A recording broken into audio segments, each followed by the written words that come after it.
ఒక cinema publicity campaign చేయడానికి రకరకాల కొత్త కొత్త ప్రక్రియలు చేసి మనం ఆడియన్స్ రీచ్ అవ్వచ్చు. బట్ దానికోసం we don't have to stoop down. దానికోసం మనం ఒక బూత్ లో లేకపోతే ఒక అమ్మాయిని హాఫ్ నేకెడ్ గా చూపించడము లేదా లిప్ లాక్ చేయటము. ఇప్పుడు ఎందుకు why I'm talking about these things అంటే, recently I been part of ఒక క్యాంపెయినింగ్ లో అన్పార్లమెంటరీ లాంగ్వేజ్ తో జరిగిన ఒక ఈవెంట్ లో I been part of it. నేను అప్పుడు యాక్చువల్లీ లేచి వెళ్ళిపోయి ఉండాల్సి. ఇప్పుడు చాలా ఇన్నోవేటివ్ పబ్లిసిటీ 3 Idiots అనే సినిమా వచ్చింది.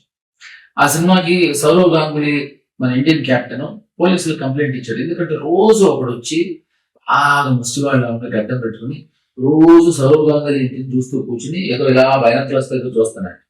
ఆయన పోలీసులు వచ్చి తీసుకెళ్తా ఉంటే మొత్తం అంతా మీడియా అంతా వచ్చారు. ఏంటో మామూలుగా ఒక ముష్టివాడు ఎత్తుకెళ్తూ ఉంటాయి, ఎందుకంటే ముష్టివాడు ఎవరు కాదు, Aamir Khan.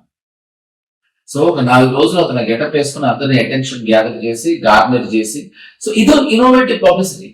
Something like this మనం కొంచెం కొంచెం బరువుని కొంచెం అయినా ఆలోచిస్తే I think it will work. So this is what I want to tell you. So I choosing you. Thank you so very much for listening. Thank you.